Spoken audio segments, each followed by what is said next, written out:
네, 잘 들었고요. 1편에서 얘기해 주셨던 부분이기도 한데 셰익스피어와 비슷한 느낌이 난다? 그런 얘기를 해 주셨었잖아요. 그게 어떤 느낌인지 좀 뭔가 오는 듯 하면서도 잘 모르겠거든요. 뭐 하시는 거예요? 로페 데 베가 셰익스피어. 윌리엄 셰익스피어 아니에요? 셰익스피어랑 비슷한 느낌이 난다라는 게 무슨 소리인 것 같아요? 글을 잘 썼나? 아니면 주제의식? 주제의식? 그건 상관없는 것 같고. 셰익스피어가 평생 처착했던 주제의식이라는 게 있습니까? 셰익스피어 극은 보셨어요? 보긴 봤는데 정말 모든 분야의 주제를 다 썼죠, 셰익스피어는. 그래서 천재라고 불리는 거 아니겠어요? 그렇죠. 로페 데 베가도 마찬가지입니다. 로페 데 베가가 손을 안 댄 주제가 없어요.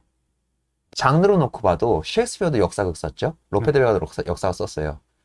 셰익스피어도 비극 썼죠. 로페 데 베가도 비극 썼어요. 셰익스피어 극에 로맨스도 있죠. 로페 데 베가도 로맨스 있어요.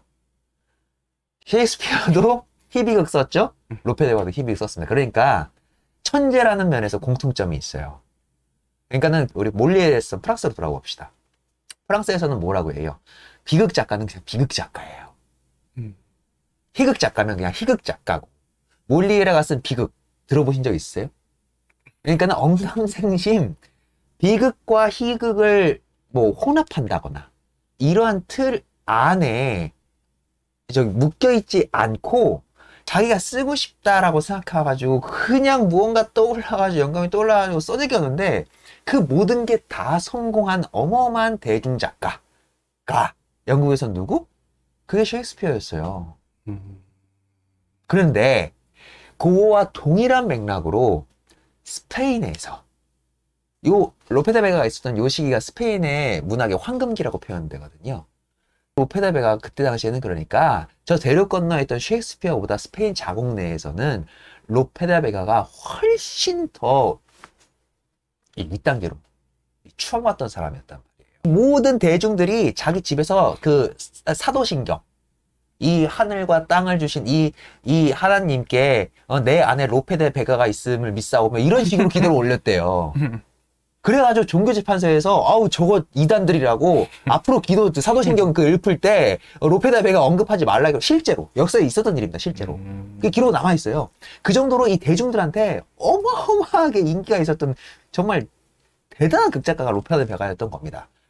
그러면은 대중들에게 이 대중극의 면모로서 이 사랑을 받았던 이 극의 특성은 도대체 무엇길래 이런 글쓰기가 가능했는가? 여기에 사람들은 궁금하니까 연구를 할 거 아니겠습니까? 그런데 그런 사람들의 극의 특성을 딱 놓고 보면 로페 데 베가는 자기가 이게 새로운 예술론이다. 이 시대의 스페인의 이 대중들이 열광할 수 있는 새로운 예술론이다. 이거는 자만심도 어마무시했던 놈인 거죠. 그러면서 신극작소리라고 이게 시집에 그걸 껴서 냈어요. 이론서를. 그래서 그것을 바탕으로 이제 유추해 볼 수는 있죠. 그런데 그런 게 또 나오게 된 배경이 어떻게 되느냐 이런 걸 또 알려면 뭐 베가의 생애라든지 그 시대에 있었던 이 문학판에서의 흐름 같은 거 역사적 배경 이런 것도 지금 저더러 다 설명해 달라는 거 아닙니까? 제가 그게 너무 힘들다 이거야. 대중극이라는 거예요. 그러면은 로페 데 베가가 중요시했던 가치가 뭐냐면 로페 데 베가는 그렇게 얘기해요. 자기가 이 희극을 쓰는 목적은 오로지 관객의 즐거움이에요. 공연은 즐거워야 된다는 거예요. 공연이 즐겁게 보이는 것이 공연만의 지상 목적이다. 여기에 초점을 맞춘 그러니까 이게 대중성을 획득할 수 있었겠죠. 이것만 딱 생각하고서는 쓴 극작술이 그의 신극작술이거든요. 그렇게 놓고 보니까는 이 사건이라든가 이런 것들이 어렵지가 않은 겁니다. 왜냐하면 일반 대중들이 인식을 해야 되니까 아까 1편에서 설명해 드렸지만 로페 데 베가가 뭐라고 그랬어요? 공연은 단 한순간도 지루해서는 안 된다.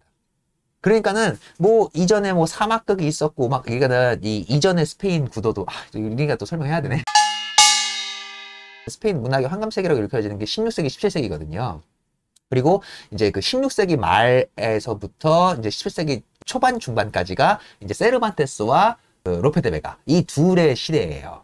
이 둘이 이제 위대한 문인으로 다 부상해 있고 이 다음 후속 세대로 오는 게 이제 이 극작에서는 칼데론 오는 거고, 칼데론과 그 이외의 바로크 문학들 이런 식으로 오거든요. 그러면 이제 16세기, 17세기 사이에서 있었던 이 스페인의 이 역사적 흐름의 변화, 이거를 일단 아시고 거기에 관련돼 가지고 이제 이 문학과 같이 엮여 들어가야 이게 재밌어지지 않겠습니까? 원래 이제 스페인 문학의 제일 처음 시발점은 아무래도 중세 문학이 아니겠습니까? 위대한 중세 문학에서 이제 꼽는 것 중에 하나가 이제 엘시드의 노래라는 것이 있어요. 이거 아시나요? 라 셀레스티나, 이건 아시나요? 그리고 돈키호테예요. 이게 스페인의 이제 문학의 이제 흐름을 이제 딱 나눌 때 요 세 작품을 꼽거든요. 물론 그 외에 작품도 많이 있습니다. 근데 이제 대표작을 이렇게 꼽는데, 엘시드 노래가 한 1100년대 요쯤에 나왔던 거고, 라셀레스나가 이제 한 1400년대 요쯤에 나온 거고, 그리고 이제 돈키호테가 이제 1600년대 초반 이렇게 나온 거잖아요. 시기마다 이제 이 스페인 이제 이 서술 문학의 소설 문학의 이게 이제 쭉 그 근간 골자가 딱 내려온단 말이에요. 근데 요 세 문학이 다 달라요. 요 세 문학만 검토해 보시면 스페인의 그냥 역사가 그냥 보입니다. 이게 그대로 쫙 관통이 되거든요.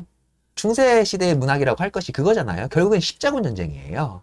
가톨릭 입장에서는 이교도와 가톨릭 간의 전쟁, 그리고 그 전쟁을 통해서 있었던 영웅담, 이게 중세 기사 문학, 여기서부터 오는 게 그 엘시드의 노래가 그거거든요. 그래서 여기 대부분 무훈시예요. 엘시드라는 장군에 대한 이야기거든요. 엘시드 장군이 실제 했던 인물인데, 그 실제 했던 인물은 로드리고 디아스 데 비바르라는 당시에 십자군 쪽에 속해 있었던 장군인데요. 여기저기 무훈을 많이 세우고 이런 이야기인데, 엘시드의 노래가 왜 지금 와서도 각광을 받냐면, 보통 무훈시라고 하면은 이제 이때 당시에 또 유명했던 무훈시가 롤랑의 노래라는 노래가 있는데, 철저하게 롤랑이라는 기사가 이뤄낸 그 무훈 업적만을 다뤄요. 그래서 그 무훈 업적을 따라서만 이 기록을 해놓는단 말이에요. 그러니까 이걸 우리나라 거를 대비시켜서 이제 바꿔버린다면은 이순신의 업적 내용만 쭉 설명해 놓은 이제 서사문학, 이 롤랑의 문학이라고 생각하면 되는 거예요. 그런데 우리는 만약 이순신이 이제 뭐 임진왜란 시작부터 해가지고 끝날 때까지 그가 이제 일으킨 이 무훈에 대한 공적만 쭉 나열되어 있는 그 역사 연표로 되어 있는 거, 그거를 이제 노래를 하는 걸로 쭉 봤으면 우리는 재미없을 거잖아요.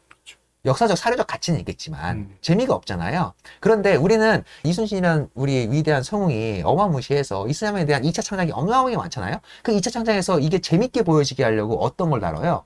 그의 개인사를 다루죠. 그런데 어떤 한 개인의 개인사의 시점에 가지고 이 서술문학을 다룬다는 거는 이 고대 문학사에서 거의 등장하지가 않거든요. 극문학에서 등장해요. 극문학에서. 서사문학에서는 잘 안 등장한다고요. 오디세이, 일리아드의 이 개인 서사들은 대부분 다 짤막짤막하게 나온단 말입니다. 굉장히 긴 서사를 다루기 때문에 그 있었던 역사적 사건에 중점이 되어 있지 개인사는 잘 안 들어온다고요.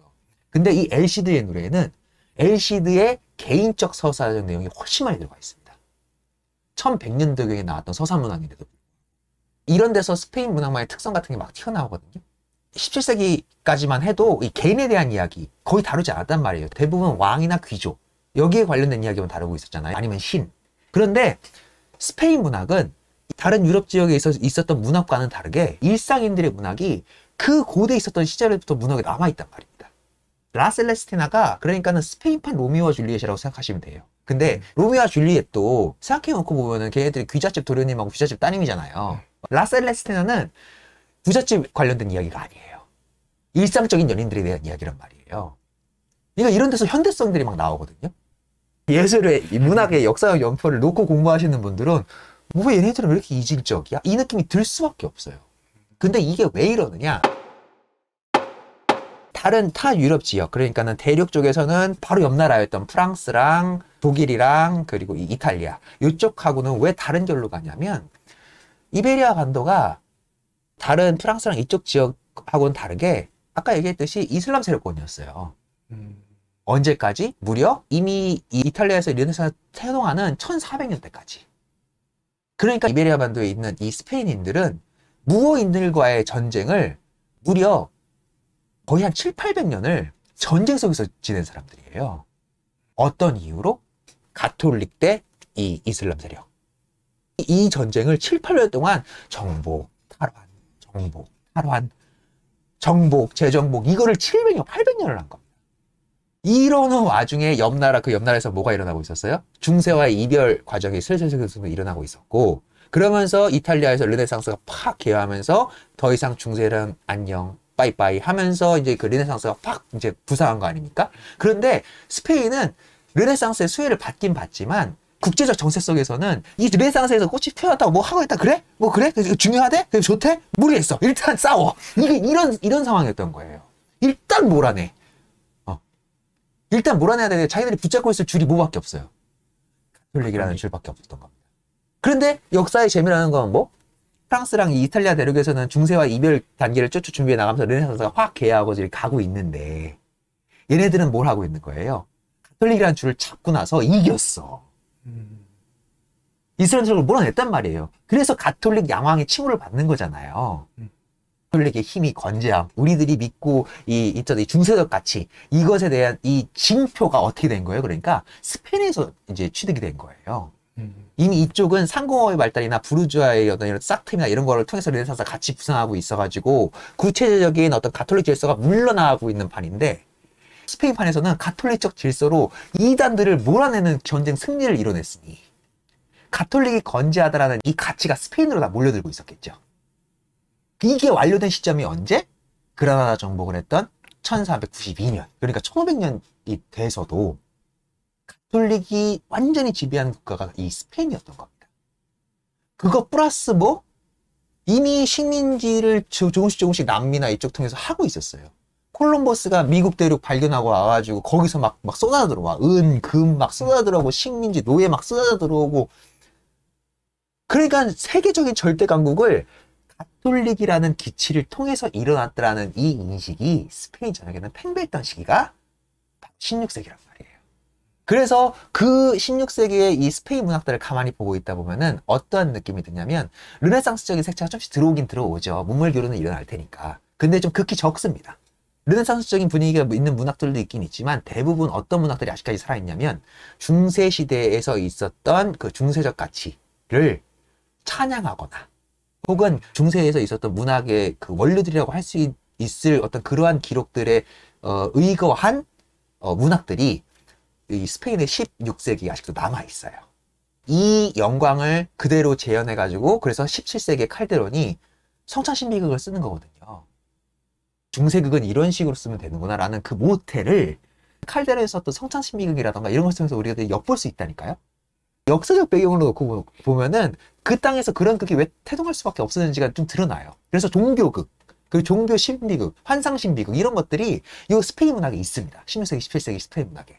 그리고 그 정점이 있었던 사람이 누구? 우리가 읽지 않았지만 베가 이후에 올 칼데론의 작품이 그런 종교 선창 신비극이 나와요. 로페 데 베가는 그런 거 안 썼느냐? 당연히 썼죠. 로페 데 베가 성사극이 있어요. 그래서 이 스페인 문화, 이 연극사로 이제 또 한정시켜서 얘기를 또 말씀을 드려놓고 보면 16세기는 그러니까 가톨릭 양왕이 승리를 하고 그래서 이제 가톨릭 절대 왕정의 국가로서 이 세력을 이제 몰려나가는 과정, 이 과정이 지금 여기 들어가 있는 거 아닙니까? 그 와중에 있었던 농민만을 다루는 거고 당연히 가톨릭 중심의 국가를 세워놨으니 어떻게 되겠어? 그 안에 있었던 다른 이교도인들, 이슬람뿐만이 아니라 가톨릭 이외에 있었던 다른 이교도인들을 다 몰아내는 형국으로 나가고 있었단 말이에요. 걔네들 몰아내도 괜찮아. 그리고 막 식민지로부터 막 은근 막 쏟아져 들어와. 해상권은 다 장악했어, 스페인이. 이러니까는, 그래. 저 신의 말대로 살아면 될 거야. 라고 이 스페인 역사상 더 이상 없을 전 세계적인 호황기를 누렸던 시기가 16세기예요. 가톨릭 양왕부터 해가지고, 그 다음에 이제 카를로스 1세, 그 다음에 오는 펠리페 2세까지. 요 세 명의 왕이 이 16세기 100년을 통치하거든요. 그리고 펠리페 2세가 1500년대 후반에 무적함대 이제 빡빡 끊어지면서 그 다음 100년은 쇠랑왕의 길로 이렇게 가는 거예요. 자, 그러면 16세기의 문화까지는 그럼 어떤 게 많이 나오겠어요? 당연히 종교극이나 성사극이나 이런 것을 위주로 한 극들이 많았겠죠. 그런데 연극적 토양에서는 아직까지도 꼬메디아 델라르테가 그때 유럽 정력 그리고 섬나라 영국까지 다 여기 다 이 기승을 부리고 있던 이런 판이었단 말이에요. 그러한 토양 내에서 이제 그 르네상스 부활에 의해 가지고 그리스를 모방하자라고 얘기해가지고 그리스 비극이 다시 파서 나오기 시작하면서 이제 신고주의가 부활하고 이런 흐름으로 가고 있는 거 아닙니까? 근데 스페인은 그거를 받아들이지 않았던 거예요. 꼬메디아 델라르테를 통해 가지고 이제 무대 극적 장차에서 야외 공연 이런 것들을 먼저 받아들이는 판이에요. 그런데 그걸 받아들여가지고 꼬메디아 델라르테를 한 게 아니고 뭘 했어? 그걸 받아들여가지고 성사극을 하고 있었다.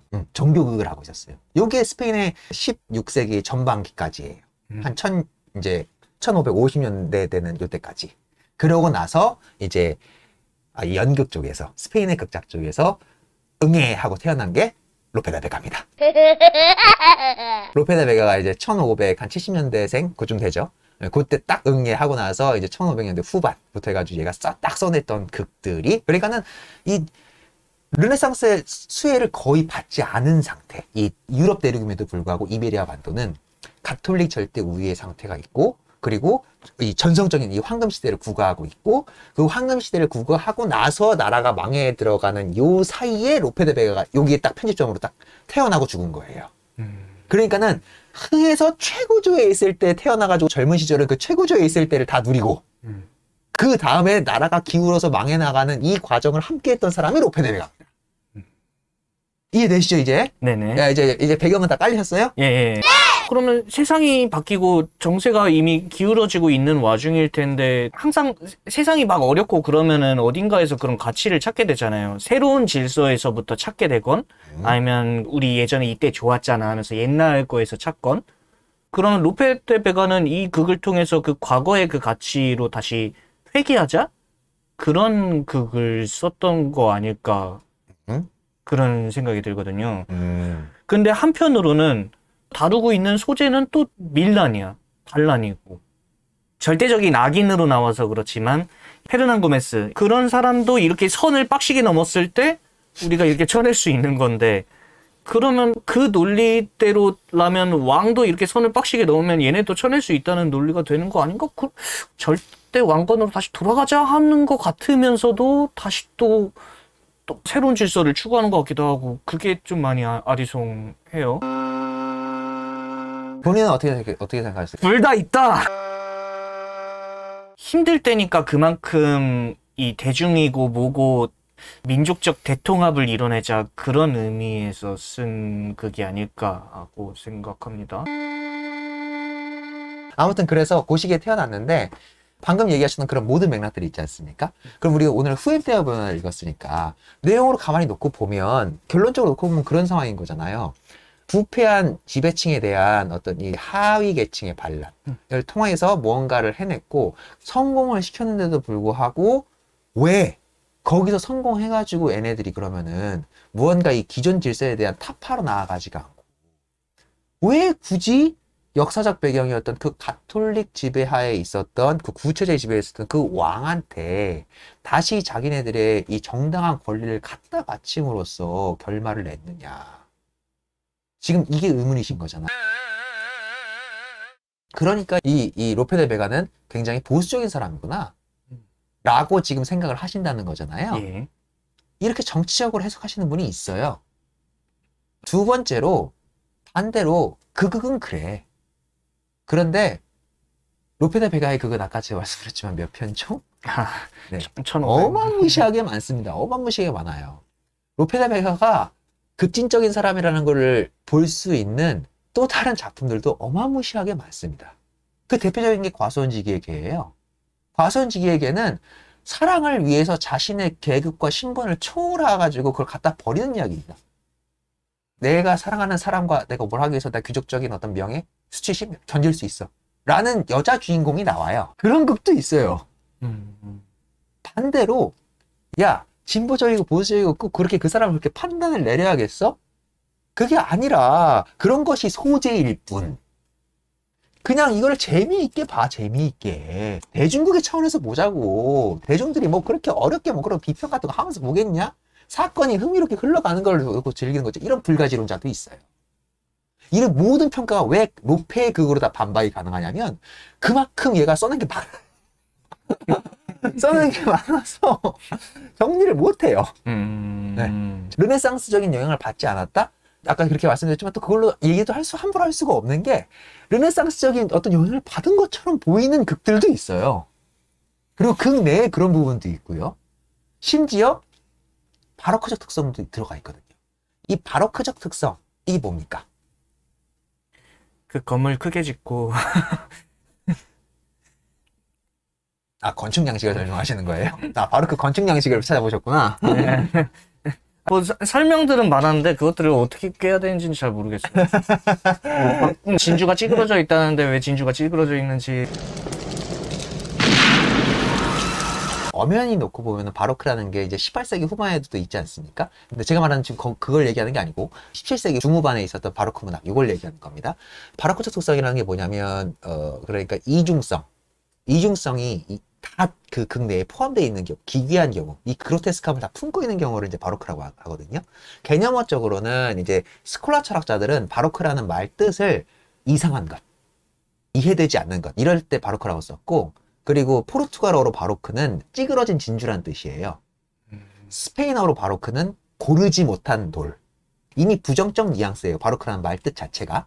그런데 그러면 이 바로크 문학이 왜 드러나느냐? 중세적 질서를 수호하고자 했어요. 이 다른 유럽 지역은 하고는 다르게. 그런데 이 수호하고 있다가 한 방에 망했어요. 뭐에게 망했어요? 물론 그 깔레전 거기서 무적함자가 대피한 이유도 있지만 이 가톨릭 질서 내에서 구교와 신교와의 전쟁에서 이 신교가 그러니까 하나님이 우리 손을 들어주었다. 이러한 분위기가 이제 유럽 대륙으로 막 퍼져나가고 있었을 거 아닙니까? 그러면서 개인이 이제는 더 이상 교황이든 뭐든 이런 절대적 가톨릭 사제들의 권위를 빌지 않고도 일반 개인들도 자기가 성실하고 신실하게 믿으면 하나님께 닿을 수 있고 천국에 갈 수 있다는 이 믿음들이 막 퍼지기 시작하는 이런 시대가 르네상스잖아요. 네. 그러다 보니까 뭐가 당연히 중요하게 여겨져요? 개인의 가치가 중요해진단 말이에요. 개인의 가치가 중요해진다는 건 뭐? 자연스럽게 개인의 명예가 중요하다라는 사람들의 인식들이 올라오고 있지 않았겠어요? 이전에 개인들한테는 명예 따윈 존재하지 않는 거야, 중세시대에는. 사제가 시킨 대로, 넌 농부다. 열심히 농사 짓거라. 너는 돈 버는 상공인이다. 그러니까 너는 돈이나 열심히 벌러 다니렴. 이게 끝이야. 걔네들이 하나님의 영광을 받으려면 뭘 해야 돼요? 열심히 사제한테 돈 갖다 바치고 면제부 사고. 면제부 사고 이런 거 했어도 개인의 명예가 어디 있어요. 근데 이걸 깨부신 애들이 뭐? 루터랑 에라스무스 같은 이 개신교 애들이란 말이에요. 그리고 심지어 이걸 받아들인 영국에서는 이제 막 혁명이 일어나가지고 이제 뭐 정부도 새롭게 만들어지고 근대적인 정부 공화정이 영국에서 제일 처음 나오지 않습니까? 그 다음에 네덜란드에서 나오고 그래서 네덜란드 전쟁이 일어나는 거 아니에요? 네덜란드 전쟁이 일어나고 그래서 뭐 일어나는 게 뭐예요? 그게 실로 때 얘기했던 30년 전쟁이에요. 그러니까는 30년 전쟁이라는 거는 제가 그때 독일을 이제 주축으로 놓고 설명을 하려고 하다 보니까는 이제 제가 그때 설명을 안 하고 넘어갔지만 30년 전쟁은 그때 당시에 유럽에 있는 모든 나라가 참여했던 전쟁이에요. 뭐 때문에? 가톨릭 vs 개신교 요 문제로. 거기가 관련된 모든 이 지역에서 산발적으로 일어났던 모든 전쟁이 다 30년 전쟁 사이에 묶여 들어가거든요. 거기서 절대적으로 우리는 가톨릭 편, 우리는 구체제 편, 여기에 선봉장에 누워 서 있었다고요? 스페인이 서 있었다고요. 그런데 걔네들이 뭐? 무적함대 패배. 30년 전쟁사에서도 패배. 최후의 베스트팔렌 조약으로 인해가지고 개신교를 인정해주면서 끝나버리잖아요. 그래 알았다. 떠져나가라. 이러잖아요. 그래가지고 네덜란드 독립하지 않습니까? 그러니까 가톨릭적 입장에서는 그때 당시 부르주아 계층들이 뭐? 개인의 소중함을 자꾸 인정해달라고 하는데 가톨릭 저거 믿으면 자꾸 자기를 깔봐. 돈이나 좋아하는 세속적인 놈이라고 자꾸 막 까대고 신에게 자꾸 갖다 바치라고 그러고 저 새끼는 교회에 앉아가지고 성경이나 읽고 있는 새끼인데 나는 지금 빠지게 열심히 일해가지고 내가 겨우 그만 이렇게 쌓았는데 이걸 인정을 안 해줘. 하나님이 과연 정말 이걸 인정을 안 해주시는 걸까? 이래가지고 했더니 개신교에 가면은 그건 네가 열심히 일해서 번 돈이니 당연히 네 몫이니라 막 이런 식으로 얘기하니까 부르주아들은 다 어디로 갈 수밖에 없어요. 당연히 네덜란드로 가는 겁니다. 개신교를 인정하는 국가로 다 이민을 가는 거야. 그러니까 이런 역사적 흐름이 있단 말이에요. 그러니까 부르주아를 인정을 했던 나라들 순서대로 국력이 어떻게? 상공업, 부르주아를 인정했던 나라 순으로 국력이 재편되기 시작하는 겁니다. 요게 16세기 후반부터 17세기까지 있었던 유럽 내에서의 변동이에요. 경제사적 변동. 그나마 스페인이 가톨릭적인 구체주적인 종교에 대한 이 가치를 틀어지고서도 강성한 제국으로 남아있을 수 있었던 이유는 뭐냐면 식민지가 많았기 때문이에요. 그런데 영국과의 이 해전 패배로 인해 가지고 해상권도 이제 뺏겼어. 그러다 보니까는 남미 쪽이나 이쪽에 있던 식민지에서 이 물자 이런 것들이 넘어와야 되는데 넘어오는 걸 영국이 그래서 사락해작 쓰는 거 아니에요. 영국이 그래서 야 해적질해 이런 거 공인해 주잖아요. 이 공인이래가지고 제일 유명했던 애가 그게 드레이크 장군이잖아요. 해적 새끼가 장군까지 가잖아요. 체제 유지라는 건 결국 돈이 듭니다. 돈이 없으면 그 체제 유지 못하는 거예요. 근데 그걸 원래 이 부르주아 계층 애들 잘 이렇게 구슬려가지고 이렇게 회유책을 썼어야 되는데 여전히 꼰대 마냥 너 저 돈이나 밝히는 저 세속적인 새끼 이 손짓 하고 있었는데 이게 가능했던 시기가 펠리페 2세 때까지였다고. 왜 가능했냐? 식민지에서 넘어오는 어마어마한 금과 은, 그 외의 수탈물자들 때문에. 근데 이게 끊겼어. 영국과의 전쟁에서 패배함으로써. 그런데 이거 끊겨가지고 이제 국력이 쇠약해질 게 그 먼 미래에 보이는데도 불구하고 펠리페 2세 때까지 이뤄낸 이 어마어마한 업적이 워낙 거대하게 보이다 보니 여전히 그 후대에 있었던 이 귀족층이라던가 이런 사람들은 아니 우리 이렇게 이 어마어마한 대제국인데 감히 부르주아 따위가 이러면서 오히려 반대로 유대인들 왜냐면 그때 당시까지만 해도 스페인 지역 내에서 가장 농사를 잘 짓고 기술이 있었던 사람들이 유대인이었다고 하거든요. 이 유대인 박해 역사 보면 또 요즘엔 좀 다르지만 이스라엘이 자꾸 이제 좀 요즘 이상한 짓 하잖아요. 근데 이제 요즘 좀 다르긴 하지만 이 유대인들 박해 역사가 어마무시하게 길지 않습니까? 근데 대부분 그때 당시에 유능한 농부들은 다 유대인들이었단 말이에요. 근데 펠리페 2세가 얘네들을 그냥 30만 명을 가톨릭 안 믿는다는 이유로 그냥 추방해버립니다. 이런 흐름이었단 말이에요. 그러니까는 국력이 쇠약해지는 게 눈에 보여. 부르주아를 인정도 해주지도 않아. 그러니까는 뭐 이민 가는 거예요. 요때 당시에 대거 남미 쪽으로 이 스페인이나 이쪽 사람들이 다 이민 갑니다. 그 후에 그래가지고 지금 남미가 대부분 그래서 어떤 언어를 써요? 다 스페인어 쓰잖아요. 딱 한 나라만 포르투갈어 쓰죠. 브라질만. 브라질 이외에 남미에서 모든 국가가 다 스페인어 써요. 요때 다 이민 간 거예요. 이러니. 그러니까 여기는 헬 스페인. 이렇게 된 시기가 펠리페 2세 그 후반기부터 오기 시작한단 말이에요. 그리고 17세기 들어서 뭐 전 유럽을 강타했던 패스트까지 일어나. 이러니 전염병 돌아. 나라 농부들은 다 밖으로 내보내. 자기 가톨릭 종교 아니라는 이유로. 부르주아들은 얘네들한테 돈이라도 꿔야 되는데 얘네들은 돈이나 밝히는 세속적인 새끼들이라고 그냥 인정 안 해주고 다 쫓아내버리고. 그러니까 얘네들 다 네덜란드로 도망가. 네덜란드도 영국으로 도망가. 이해되시죠? 이 만국에 들어섰을 때 초기 때 조짐이 이런 것들이 있는 겁니다.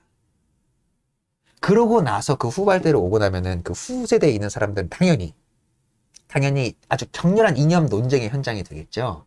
이념 논쟁의 현장이 되니까 그 이념 논쟁의 현장에서 이 문학을 예술을 통해 가지고 당연히 진보적인 입장에서 이걸 비판했던 세력이 있고 스페인도 변해야 된다 라는 쪽에 있는 그 문학의 한 축이 쭉 있고 당연히 아니 야 가톨릭 이 영광의 제국 이거 우리는 천년만년 갈 거야. 여전히 우린 가톨릭 관련된 이 절대왕정 관련된 여기 관련된 거 빨아대는 문학만 써내면 돼. 이런 축이 이 두 축이 있었겠죠. 이 두 축의 문인들이 쭉 있어요. 17세기 내내 싸워요. 그런데 누가 이기느냐? 절대왕정을 지지하는 요 세력이 점점 더 잠식해 들어가기 시작합니다. 진보적 입장을 지지하던 그 르네상스에서 그러니까 개인의 가치라던가 이런 걸 중시하던 과학자들이라던가 예술가들이 점점 그 세가 약해져요. 그런데 로페 데 베가는 뭐? 이 양쪽 걸 다 쓰고 있었다고 다. 모조리 다 쓰고 있었다고 다. 그래서 천재라고 얘기하는 거예요. 그런데 그 시대를 함께했던 문인들은 로페 데 베가를 싫어하죠. 신념도 이념도 없는 박쥐 같은 새끼. 그런데 로페 데 베가 입장에서 보면 이제 신규작설 얘기할 때 얘기할 거지만 로페 데 베가는 오로지 딱 하나였던 거예요. 관객의 즐거움. 대중의 즐거움은 그만이다. 지상 가치가 그거 하나밖에 없었던 것 같아요. 그런 판에서 극작을 했던 사람이었다. 그래서 유명한 뭐 공고라라는 시인은 이제 순수예술적으로 도피를 하셨던 분이에요. 이제 이분을 이제 그때 당시에 진보적인 어떤 예술가 이제 시인 문학인으로 이제 꼽는데 세상이 개판이 되고 여전히 이 지배계층은 선대들이 이룬 업적인데 그것들을 당연히 자기네 것인 것 마냥 하면서 이제 핍박하고 이제 이 지방의 이 튼실하게 하부 구조를 지탱하고 있어야 될 농민들은 다 쫓아내고 전염병 도는데 제대로 대처 안 하고 소작농 이미 그때 당시에 펠리페 3세까지 넘어가면은 국토의 95%가 영주 거였대요. 다 귀족층 거였대요. 농민 소유 것이 남은 게 5%밖에 없는 거야. 그래가지고 소작농만 올리고 있고 이런 부패가 17세기 내내 스페인에 있었던 겁니다. 그래서 17세기 스페인 역사를 보면은 그냥 딱 두 마디로 정리할 수 있어요. 부패, 무능. 죄송합니다. 이걸 스페인인이 보진 않겠죠? Te quiero. 그렇게 역사 속으로 절대로 해가 지지 않던 나라였던 스페인이 몰락해가는 겁니다. 17세기 내내. 그리고 그걸 못 고쳐요. 스페인이 공화정으로 바뀐 데가 언제인지 아세요? 1800년대 후반이에요. 19세기 후반까지 절대왕정 체제였어요. 그러니까는 사람들이 스페인 역사를 모르는 겁니다. 근데 그 사이사이에 역설적으로 그런 판에서 위대한 문인들이 오히려 더 튀어나왔다니까요. 그 기점이 누구? 소설에서는 세르판테스였고 희곡에서는 로페 데 베가였다. 망해가고 있는 조짐이 보이고 실제로 망해가고 있는데 가톨릭을 빨아대는 그걸 쓰는 놈들이 여전히 살아있고 이러다 보니까는 공고라라는 시인은 그래서 이제 아예 그냥 순수예술적으로 도피해버렸잖아요. 그러다 보니까는 상징주의자들이 자기 상징주의의 위대한 이 모태로 삼는 사람이 이 공고라 시인이거든요. 그런 예술을 추구하는 사람들이 있고, 그러니까 그런 예술과 여전히 구체적인 가톨릭 질서를 이제 찬양하는 칼데론이 그 입장에 서 있긴 했습니다. 그래서 칼데론은 그 시기에도 이제 궁정극하고 이제 이 종교극만 썼거든요. 근데 칼데론의 이 종교극에는 조금 다른 면이 드러나는데 인생이라는 게 더럽다라는 측면이 계속 들어갑니다. 그러니까 회의주의자예요. 가톨릭 편 쪽에 서 있긴 한데 그 안에 담겨 있는 이 뉘앙스를 좀 보면은 굉장히 회의적이에요. 그래서 그 사람 이 극 제목이 다 그런 거예요. 인생은 꿈, 세상이라는 거대한 연극. 이런 제목이거든요. 그래, 가톨릭을 믿어야지 하면서 가는데도 불구하고 이 현실과의 괴리를 이거를 설명할 길이 없잖아요. 그러니까 이 사람의 종교는 어떤 식으로 도피하냐면, 그래, 그러면은 가톨릭에서 얘기하는 천국밖엔 답이 없다. 이렇게 결론을 내린 사람이에요. 그래서 현실에 살면 어차피 고생이야. 세상이라는 거대한 연극 보시면 그 사람의 종교극은 천국에 대한 이야기, 사후세계에 대한 이야기, 그리고 거기서 행복하게 살아 모든 인류가 평등하게 살아나가는 이야기, 이런 내용들이 다 담겨 있습니다. 성찬 신비극인데 희극적 성격이 좀 있어요. 이런 식의 메시지가 담겨 들어오거든요. 지배계층과 이 서민의 삶이 너무나 이질적으로 괴리되어 있는데 이걸 어떻게 고칠 수가 없어. 밀란이라든가 반란이라든가 이런 게 적극적으로 일어나지도 않아. 사람들이 다 기운 없고 뭔가 이 사상을 뜯어고쳐야겠다라는 이 인식들은 다 있는 것 같은데 그냥 다 집에 처박혀가지고 가만히 있어. 마치 지금 옆나라 일본처럼. 頑張ってください. 왜 이런 일이 일어나는 거지? 라고 생각해가지고 이제 예술가들, 문인들이 이제 막 도피성 어떤 이런 글들을 써내기 시작하거든요. 그게 종교적 측면에서 칼데론이었던 거고 이 시 쪽에서는 공고라였던 거예요. 그런 뉘앙스가 막 묻어나요. 뭔가 막 화려하고 뭐가 막 있다는데 정작 그 안의 본질은 텅 비었어. 이게 뭐? 바로크예요. 그래서 본질 없이 아까 얘기했던 거충 양식에서 바로크를 얘기하는 이유가 그거잖아요. 아주 웅장하게 막 장식성을 막 가미해가지고 웅장하게 세우는 건물을 바로크라고 하는가 보다 라고 하지만 바로크는 아까 속칭으로 쓴다고 했잖아요. 네. 왜 속칭으로 쓰겠어요?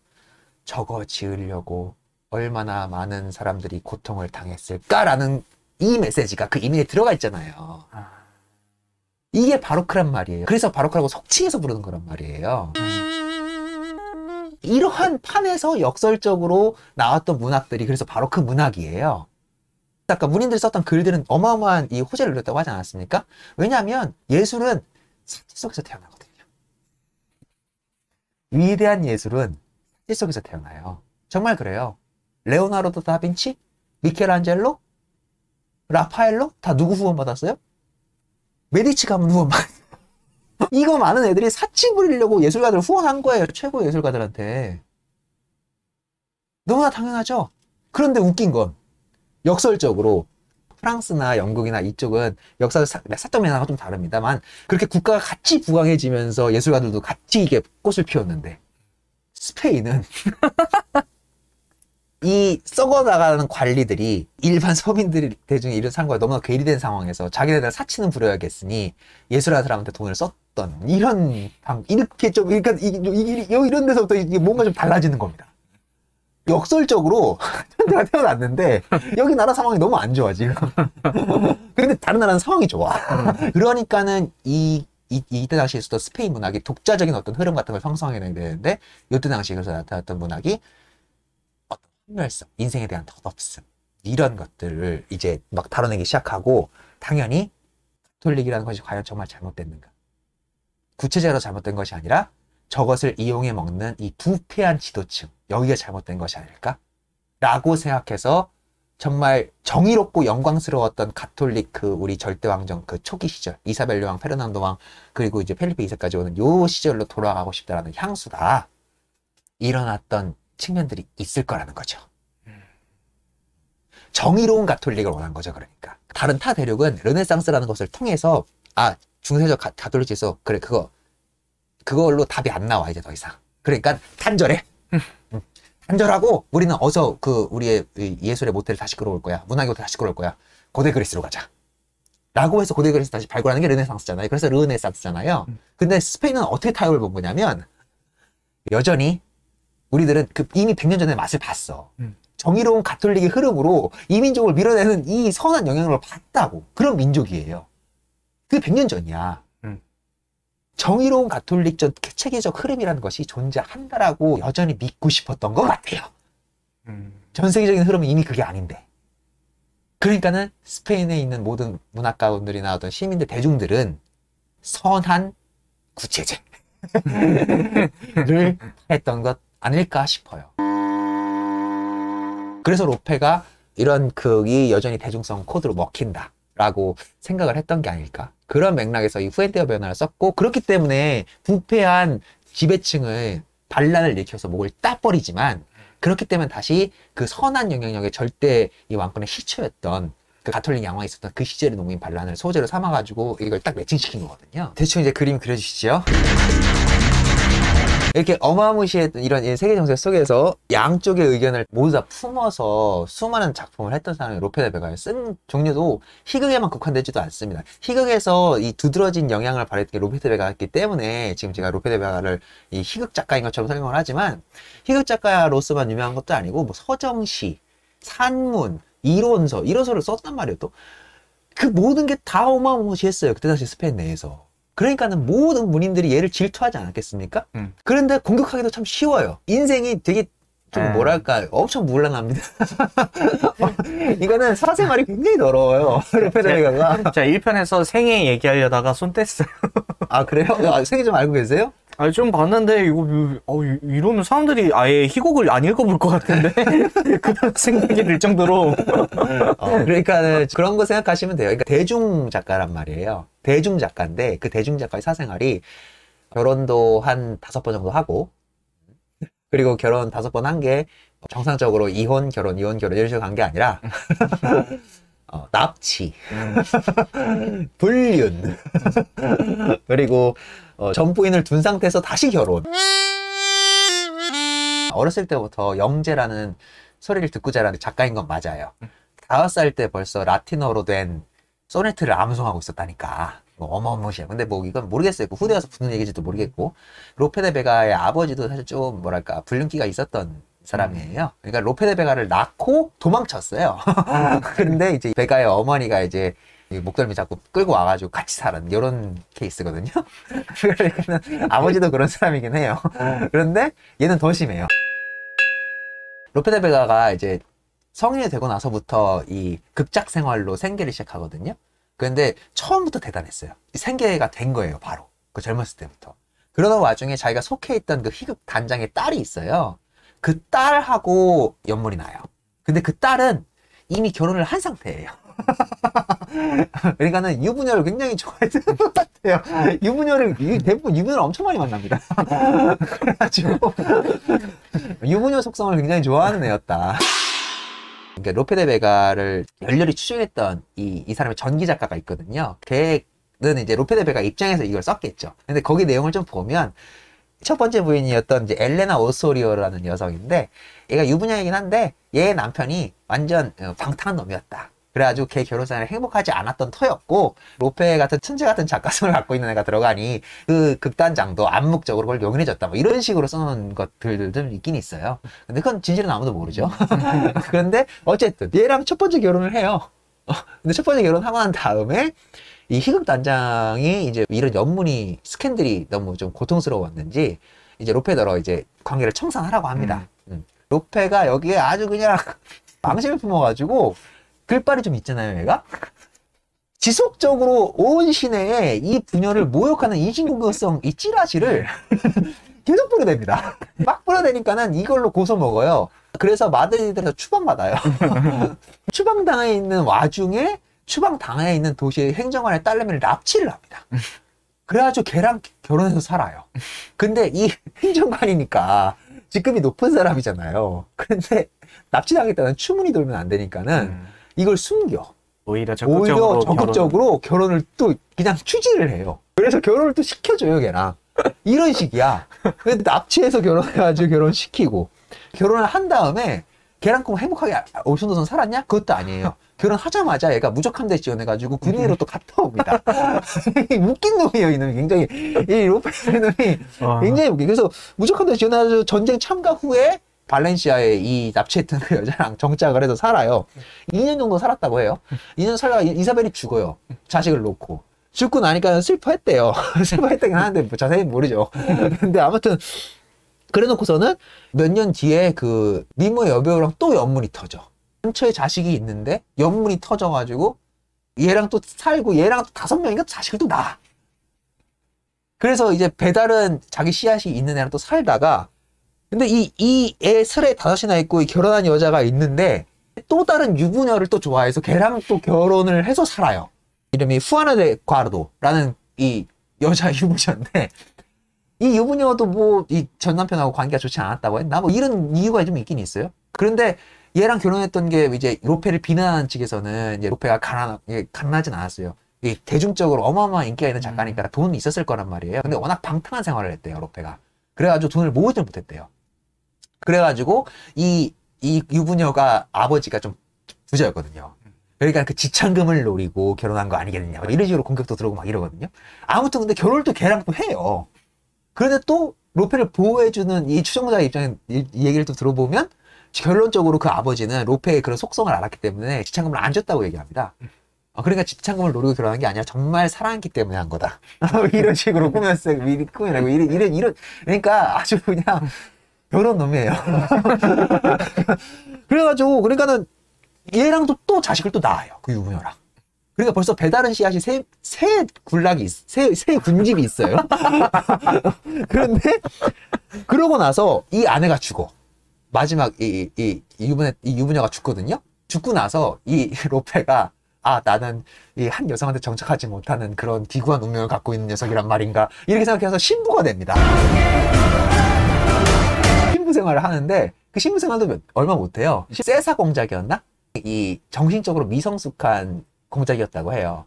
얘가 지속적으로 이 로페가 글솜씨가 너무 좋으니까 로페한테 이 연애편지 좀 대필을 좀 써달라고 계속 부탁하거든요. 그래서 연애편지 대신 써주면 그걸로 좀 돈 좀 주고 좀 이런 식이었나 봐, 관계가. 근데 이 세사 공작이라는 놈이 굉장히 방탕하게 생활을 하니까 자꾸 그런 파티장이나 이 여자들이 있는 그런 곳에 로페를 자꾸 데려가려고 하는 거예요. 그래서 로페는 나 이제 신부라고 그런 데 가면 안 된다고 막 이렇게 뭐 했다고 하는데 그런데 끌려다니다가 또 거기서 웬 유부녀를 만나요. 그래가지고 그 유부녀랑도 또 자식을 또 낳습니다. 자식이 엄청 많아요, 로페가. 첫 부인부터 마지막 부인까지 배다른 자식이 4군집이 되는데 그 4군집의 자식이 다 한데 모여 사는. 최종적으로 마드리드에 정착하거든요. 그래서 제일 첫째였던 딸내미는 이 정신이상승세를 보였다고 해요. 그래가지고 로페가 거기에 위기의식을 느껴가지고 수녀원에 보냈다고 합니다. 이런 개인사로는 개판입니다. 동시대에 있었던 문인들이 얘를 가만히 놔뒀겠습니까? 그리고 마침 사생활이 굉장히 지저분해. 뭐 연문설 계속 터지고 배달한 자식을 4명이 남겨 먹고 살고 있고 이런이 공격하기 너무 좋은 소리잖아요. 그래서 윤리주의자들 그리고 도덕주의자들 그리고 그 외에 다른 로페를 싫어하는 문인들, 물론 좋아했던 문인들도 있습니다.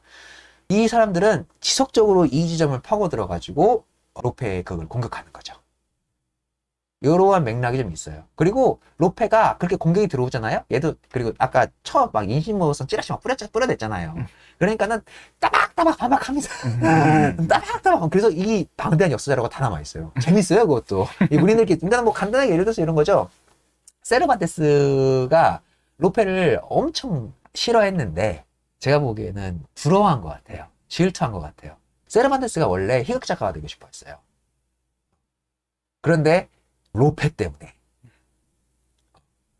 나는 희극을 쓸 수 없었다.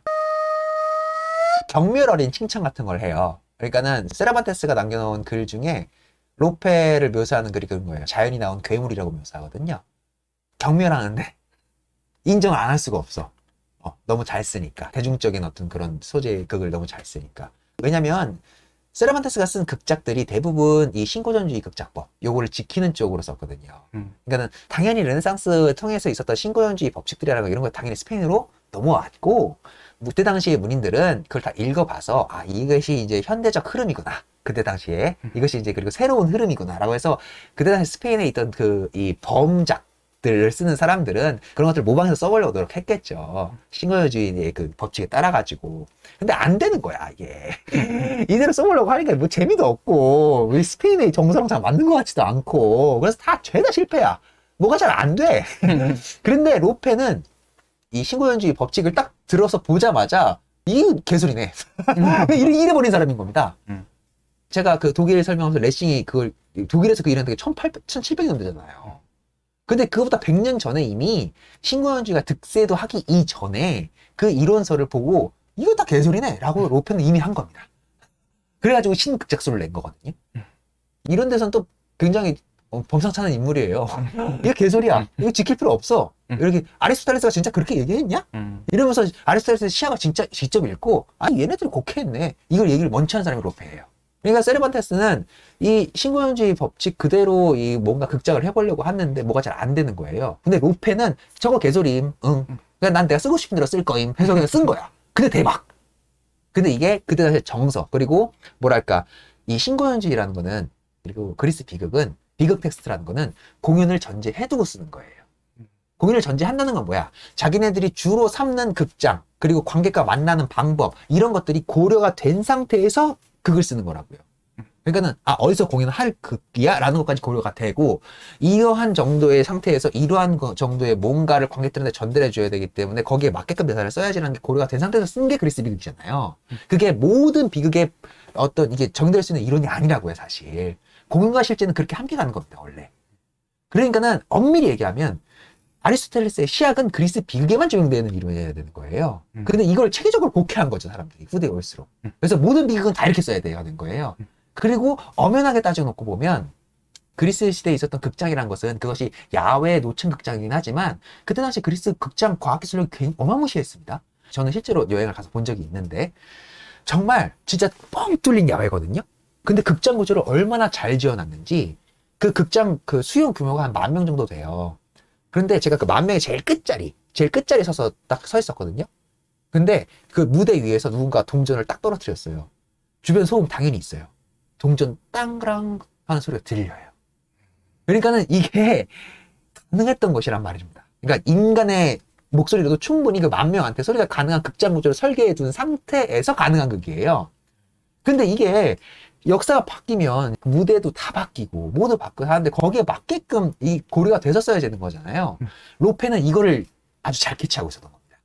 아까 설명해드렸지만 이때 당시까지만 해도 스페인의 궁정극 그러니까는 이 궁정 내에서 실내에서 이어지는 궁정극은 워낙 그때 당시 궁정 보면은 여러분들 성당 들어가서 소리 질러보면 느낌 오시잖아요. 와 울려가지고 느릿하고 장증한 말투로 하지 않으면 저처럼 지금 제가 아웃사이더 메리트시 이런 말을 하면 못 알아듣는단 말이에요. 성당에서는 계속 울려대기 때문에. 그러니까 거기에 맞게끔 쓰려면 어떻게 돼요? 장중하고 느린 어조를 할 수밖에 없어요. 그걸 그렇게 써야 되거든요. 근데 그거를 시끌벅적하고 왁자지껄한 시장통에서 그걸 한다고 생각을 해봐요. 그게 재미있겠냐고. 이건 너무나 상식적인 부분이잖아요. 로페는 그러니까 이걸 그냥 한 거야. 그리고 대중들은 어디서 공연을 봐? 그때 당시에 독특한 이 스페인만의 녹창극장은 코랄이라고 있거든요. 코랄. 다 개방되어 있는 야외 극장에서 해야 되는데 저 지루하고 들리지도 않고 하는 저것을 퍼내고 그리고 거기에 맞게끔 극작을 한다고? 누가 봐 그걸? 이거를 깨달은 사람이 로페였던 거예요. 그러니까 로페는 실제 생활 속에서 이 이론이 절대 맞아들이지가 않는 걸 이미 감각적으로 알고 있었던 사람인 거예요. 그러다 보니까 세르반테스가 이제 얼마나 질투했겠어요. 그래서 로페를 막 이런 식으로 공격을 해요. 이 고전주의 법칙에 의하면은 이 시간의 단위를 지켜야 되는데 로페의 그걸 보고 있다 보면은 1장에서 어린아이로 나왔던 애가 2장에서 갑자기 수염 달고 성인으로 나온다. 이러한 시간의 단위이 없는 이러한 극이 어떻게 위대한 극이 될 수 있느냐라고 막 이렇게 막 비꼬는 이런 얘기가 있거든요. 근데 로페는 얘기하죠. 돼. 된다고. 그런 거 그냥 연극적 계약, 연극적 기약으로 관객들은 그런 거 신경 쓰지도 않아. 우매한 관객들은 제가 컸나 보네. 이름만 똑같이 불러주면 돼. 그 다음에 단서 몇 개만 달아주면 되지. 아버지, 제가 벌써 이렇게 컸습니다. 이러면 끝나. 이렇게 얘기하는 사람이 로페란 말이에요. 철저히 대중 입장에서. 고결하고 우매하고 장중 믿고 뭐하고 이것이 아니라 철저하게 관객의 입장에서 즐거움을 줄 수 있는 요소로 쓸 수 있으면 사건은 단일해야 되지만 그래서 나는 아리스토텔레스 입장에 동의한다. 아리스토텔레스는 317 얘기한 적이 없어요. 사건의 단일만 얘기했거든요. 근데 사건의 단일도 완벽하게 지키지도 않아요, 로페는 사실. 근데 나는 그 입장만 동의한다라는 측의 어떤 좀 언급이 좀 있고 그것 이외에는 안 지켜도 된다고. 막 바뀌어도 돼. 관객한테 그렇게 바뀌었다는 걸 인지시켜줄 수 있는 그러한 충분한 연출 방식 혹은 극작 방식만 있으면 관객은 다 즐거워한다고. 이런 식으로 얘기했던 게 로페입니다. 이러한 이 역사적 배경을 좀 놓고 이제 이 무대 상황이라던가 혹은 이 지향했던 이 타겟층, 그러니까 누구를 타겟으로 했느냐?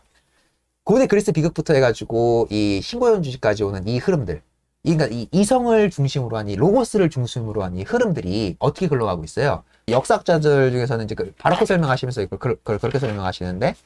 에우헤니모 도르스라는 이 문학자가 이거를 정리를 해놨는데 이렇게 설명하시거든요. 그러니까 로고스를 중심으로 한 이 예술의 흐름이 있단 말이에요. 고대 그리스에 있었던 비극들, 그 다음에 그거를 이제 이제 전수받은 로마, 그리고 이게 딱 이제 중세로에서 이제 단절되잖아요. 단절되고 나서 르네상스가 이걸 부활시키자. 적극적으로 이제 막 다시 받아들여가지고 수용하는 요 단계를 지나고 나서 이제 신고연주의로 넘어가잖아요. 그리고 이 신고주의가 넘어가고 나서 시대가 넘어가면 그 이성, 로고스를 누가 받아들여요? 사실주의가 받아들이죠. 이런 식으로 쭉 하나의 축이 있다면 요 하나의 축 이면에 저 이성적이고 저것들은 누구를 위한 것들이라는 거야? 지배계층, 많이 배운 사람들, 식자층, 이런 사람들을 위한 예술이라고 하는 거예요. 여기에 반발하는 또 다른 대중적 예술 층위가 있는데 요 층위가 어떤 애들이냐면 요것들이 다 바로크라는 거예요. 바로크라는 예술 양식은 그래서 고대부터 계속 존재해 왔다는 거예요.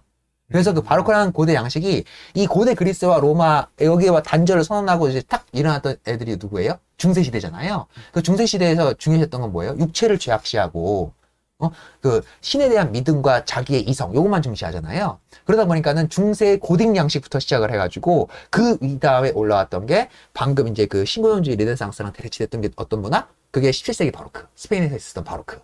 그리고 그게 어떻게 넘어가요? 그 뒤에 낭만으로 넘어가요. 그리고 낭만 다음에 뭐가 넘어가요? 우리가 저번에 읽었던 상징주의니, 표현주의니, 초현실이니, 꿈이니, 무의식의 세계니 이렇게 넘어가는 거란 말이에요.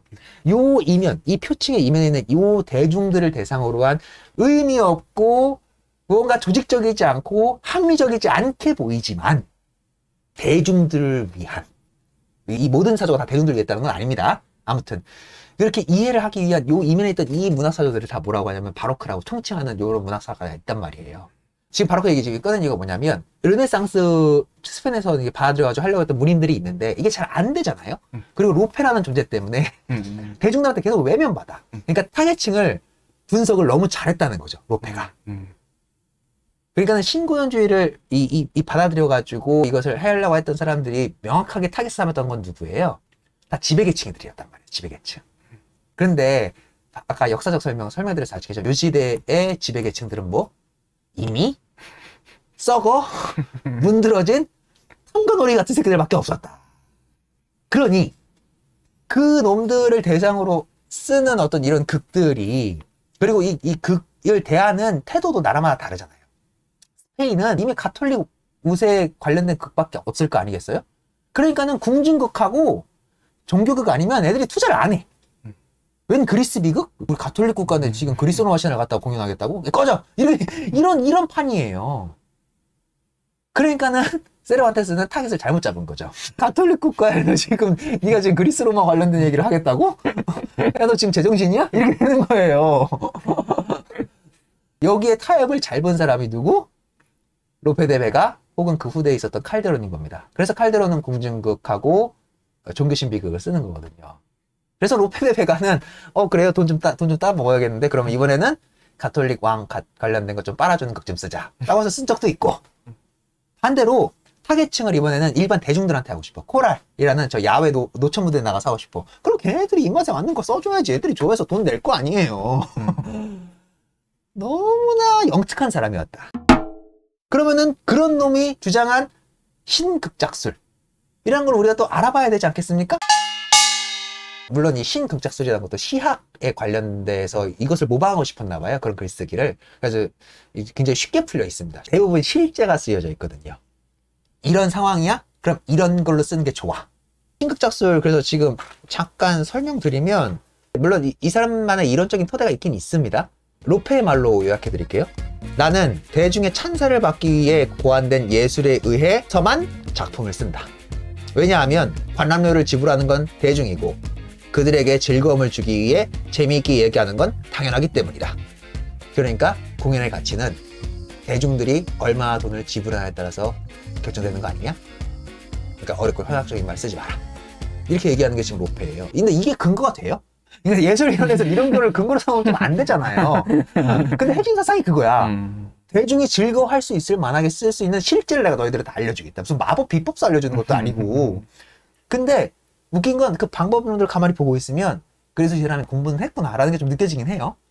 그 다음에 또 그 다른 자기만의 단서가 또 뭐냐면, 연극의 시작부터 결말까지 2시간 내에 그 사건을 완료시켜서 보여주지 않으면 스페인 대중의 인내심이 바닥난다. 그러니까 관객한테 즐거움을 주기 위해서라면 아무리 긴 세월에 대한 서사를 이야기한다고 할지라도 나는 그냥 이 상영 시간은 반드시 지켜야 된다고 생각을 한다. 그러니까 무조건 2시간 내로 극작은 끝내라. 그리고 이 2시간 내로 끝내기 위해서 가장 좋은 방법은 뭐? 무조건 3막극으로 써라. 토달지 마. 왜 3막극인지 묻지 마. 왜 3막극으로 만들어야 되는지에 대한 설명은 방금 전에 얘기한 거야. 2시간 내로 끝내야 돼, 일단. 이거예요. 철저하게 기획 관련된 사람들이 생각할 법한 구조로 머리가 돌아가고 있는 사람인 거예요. 말 그대로 신극작술인데, 신극예술론인데 예술론이 아니라 극작의 실제? 그냥 이런 거예요. 그래서 그럼 그 이론을 이 사람이 어떻게 설파하냐? 무조건 희극적 요소와 비극적 요소가 함께 들어가 있어야 된다. 비극적인 것과 희극적인 것을 섞는 것은 테렌티우스와 세네카를 섞는 것과 마찬가지인데, 이는 파시파에가 낳은 미노타우루스처럼 보인다 할지라도 한 부분은 심각하게, 한 부분은 우스꽝스럽게 만든다는 것을 뜻한다. 그래야 이야기가 다양해지며, 그 다양성을 지닌 것은 우리한테 즐거움을 주는 이 자연을 봐라. 자연이 단조롭냐? 자연은 다양하다. 물이 있고 산이 있고 풀이 있고 꽃은 몇만 가지며 동물은 몇 명이고 곤충은 왜 그렇게 많고 물고기 널려 있고 수많이 다양한 게 자연인데, 그러니까는 자기한테 있어서 당연한 건 뭐야? 근데 왜 희극은 이 이론서에 써있는 비극처럼 단일한 그 어떤 합리성을 강조하고 하나만 얘기하려고 하고 이러느냐? 왜 비극은 비극적인 것만 써야 되고 희극은 희극적인 것만 써야 되느냐? 나에게 있어서 당연한 것이란 건 그게 다 혼합되어 있는 것이다. 이래서 희비극이라는 게 나오는 거거든요. 로페의 입장에서 그 보면은. 그러니까 그게 섞여 있어야 된다, 일단. 그게 자연의 이치다. 그리고 두 번째로 3단일 법칙. 이거에서 직접적으로 깝니다. 이거 아까 제가 얘기했던 그 부분 맥락에 일단 넘어갈게요. 그리고 이제 또 바람직한 분량. 이런 걸 써놨어, 또. 1막의 갈등 도입하고, 그러니까 뭐 전개 과정에서 인물의 전기 뭐 이딴 쓸데없는 말 다 빼고 1막에 무조건 갈등 도입시켜. 그래서 우리 후엔테文을 읽었지만 1막 시작하자마자 갈등 나오지 않습니까? 이런 식으로 가는 거예요. 그러니까 관객은 지루한 걸 참지 못한다고. 지루한 전개? 이딴 거 흘러가면 안 돼. 무조건 1막부터 갈등이 뭔지부터 보여줘. 이렇게 가는 거예요.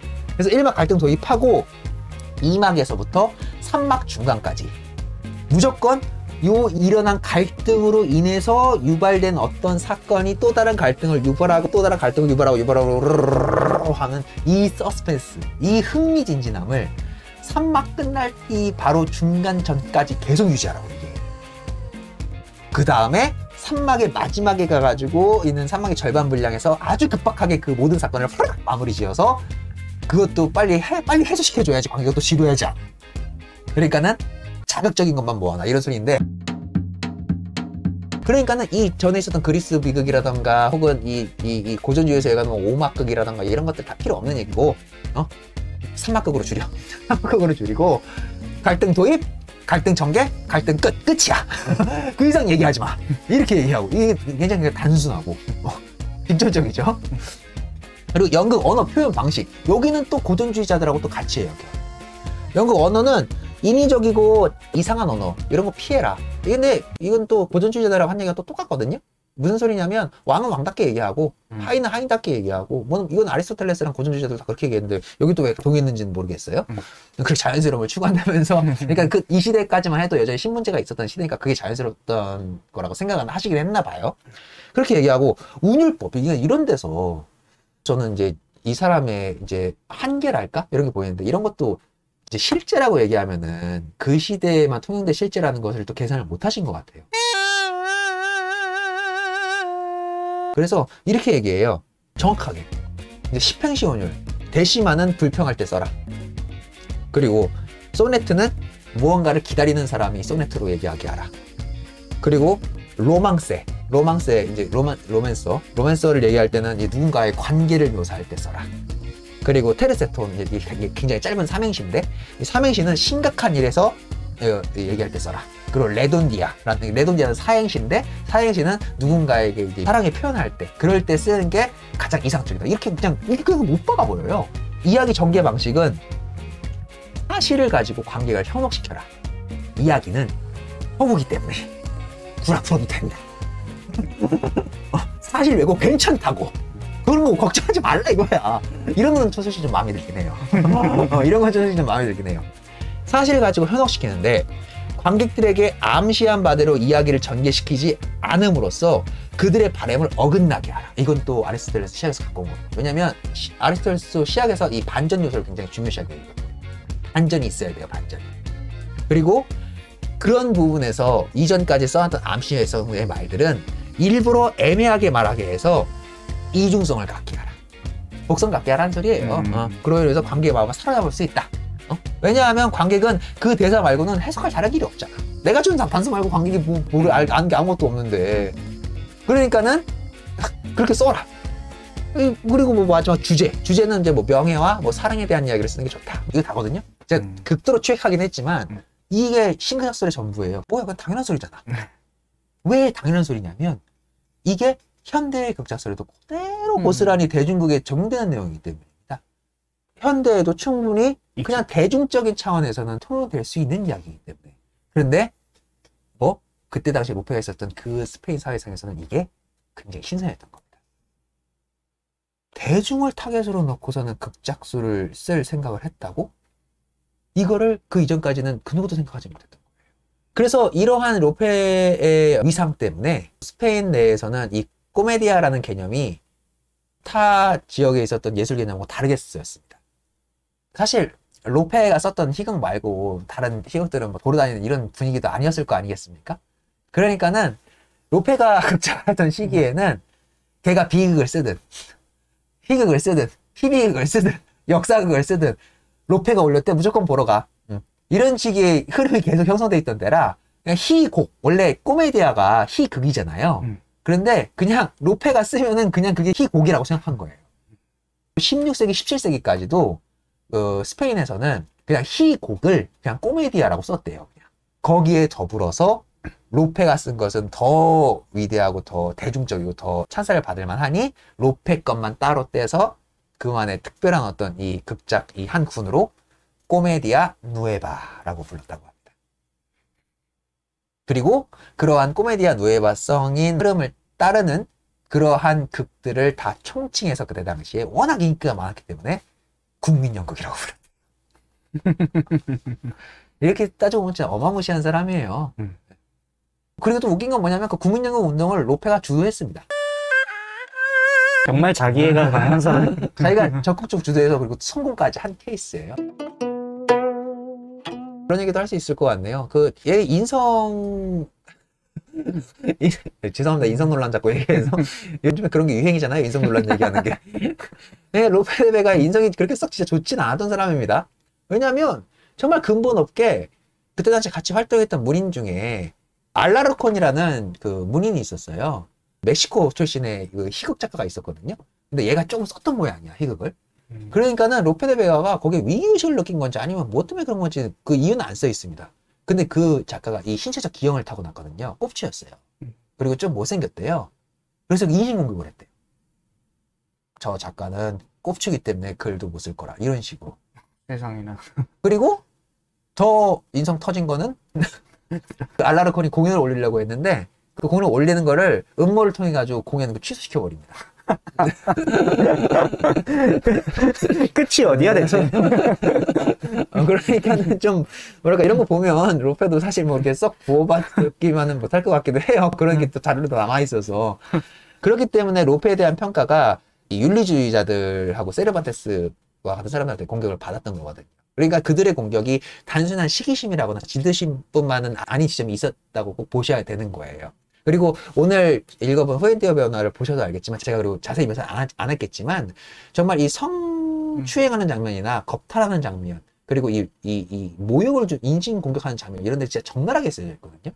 그러니까는 좀 진짜 추잡하게 써 있어요. 근데 그게 일상을 반영하니까 진짜 실상을 반영하기 때문에 그 언어를 그대로 채용하신 거겠지만 그런 데서 이제 리얼리티가 좀 살아나긴 하지만 근데 진짜 그런 것들을 보고 있다면 이게 눈살이 좀 찌푸려지긴 하거든요.